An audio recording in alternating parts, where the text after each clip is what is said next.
What? Not going anywhere at the minute. I'm not going detained. Yeah. Why are you getting detained?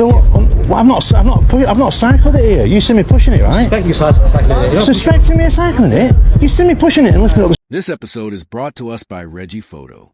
Be sure to check the link below, subscribe to his channel, and give him the credit he deserves. In this episode, Auditor Reggie is walking his bike through a shopping center when 3 officers stop him based on nothing more than suspicion. One of them approaches in an aggressive manner, with an unkempt appearance that could genuinely feel intimidating.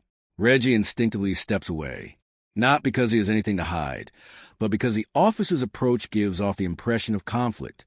What follows is an officer leaning heavily into an overly confrontational attitude, only for Reggie to calmly break down the situation and reveal how quickly confidence can replace proper procedure when officers decide assumptions are enough. Alright, bud. How are you? You okay? Yeah, you? So, Nothing? you seem a bit nervous, that's all, pal. Nervous? Yeah. I need some food. You just saw the cops and then... I didn't know you was a copper. No, you know them, I was big yellow thing. Sorry? It's a plane up close officer. Oh, I said I didn't know he was a copper. Pardon? He was a police officer, I had to go away, wasn't I can't hear you. He was a police officer, I had to go away, wasn't I? No, I didn't know. No, but you look like you clocked the cops that are obvious. No, I clocked you. Oh, you clocked me? Yeah. Well, I'm pretty sure if you clocked me, you would have clocked the people that were out. No, because you were the first coming around the corner. What's your name, fella? Sorry? Oh, what, sorry? What's your name? Your name? Yeah. What for? See what for? I'm just... That's suspicious in a high crime area, so I wouldn't be questioning your name, bud. Am I too suspicious? Well, yeah, otherwise I wouldn't speak. Mate, I seen you coming around here and you looked a bit dodgy, right? So, anyway, I was coming this way anyway. You just happened me on, you saw that there was 2 cops. I didn't see these 2. Yeah, we were looking back quite a bit as well when you look up the stairs. Did you not shout me though? He shot you, huh? You didn't shout me. I shouted you afterwards. They do not even ease into the conversation. Reggie is immediately challenged for his details after officers claim they are suspicious of him in a high-crime area. When you remove the dramatic wording, the basis for the stop appears extremely weak. All Reggie did was turn away. And why did he do that? Because one of the officers approached him in plain clothes, with visible tattoos, a scruffy beard, and no obvious display of authority. That is a normal reaction from many people who simply want to create distance from someone they do not immediately recognize as an officer. The issue is how the officers then reinterpret that reaction.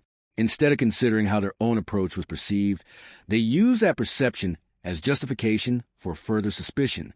Basically, we saw you coming towards us, you U-turn, you go them stairs, you kept looking back, and it's not safe to look back when you're going up the stairs with the bike in your hand. I don't worry about my safety, my friend, but can you cycle here?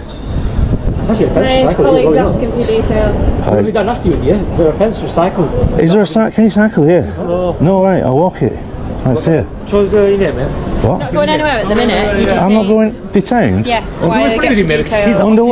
I've not cycled it here. You see me pushing it, right? Suspect you cycling it. Suspecting me of cycling it? You see me pushing it and lifting it up the stairs. Relax a little bit. Whoa, he just said he suspects me of riding it. You're going to ride at some point, let's be honest. Yes, but I've just asked you, can you cycle here? And you said no.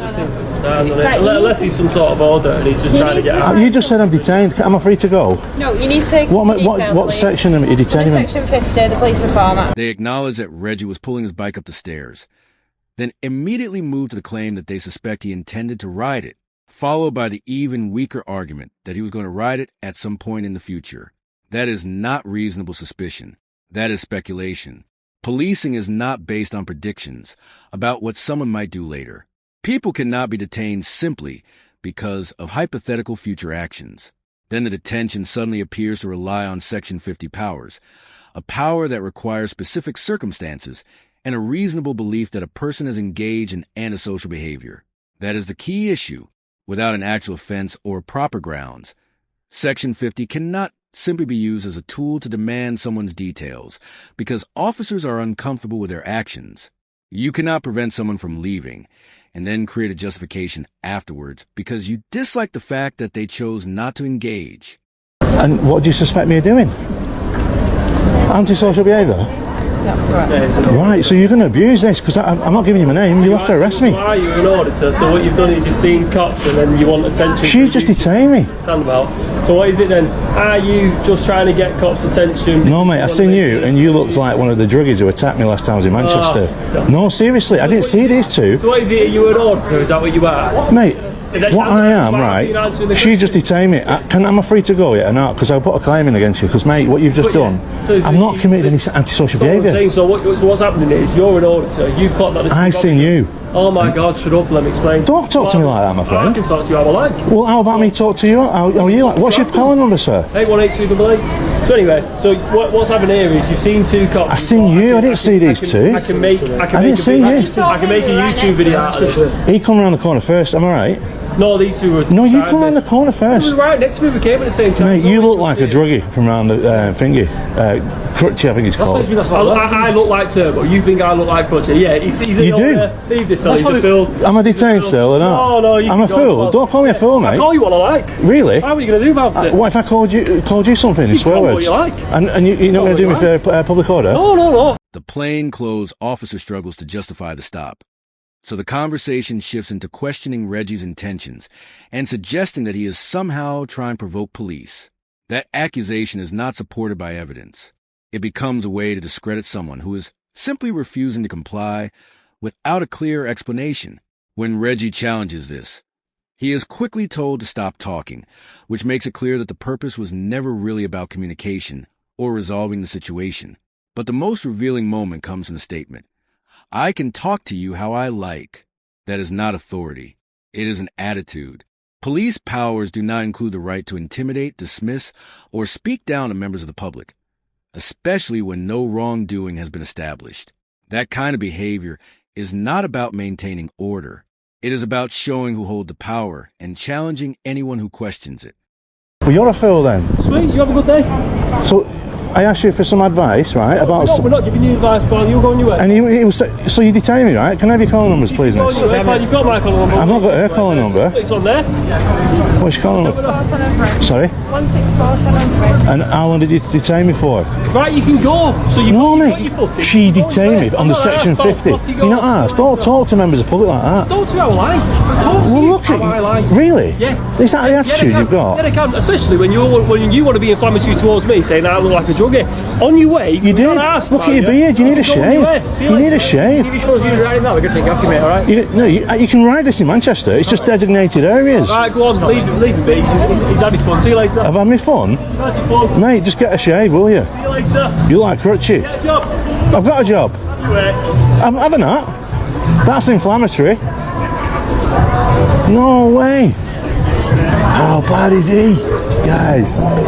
The final exchange captures the plainclothes officer's attitude perfectly.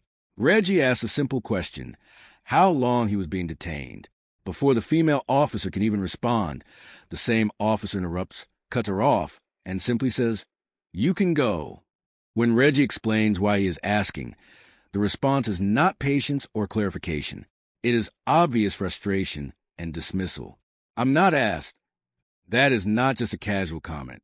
It reveals the mindset behind the entire encounter. Once the officer decides the interaction is finished, there is no interest in explanation, transparency, or even basic courtesy. Looking back at the encounter as a whole, the pattern is not really suspicion. It is substitution.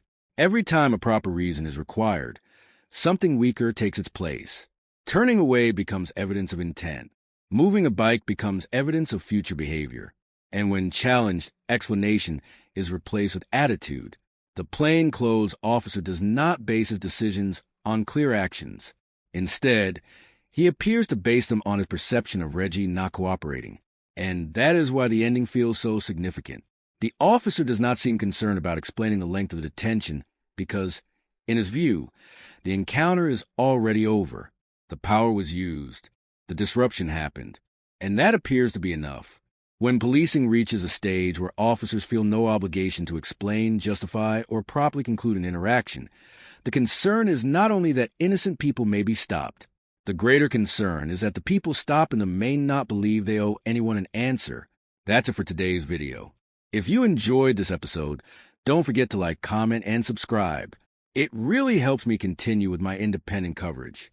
Also, don't forget to check out Reggie. His channel is linked in the description. Show him some support. Thanks for watching. This was British Polycub, and I'll see you in the next one.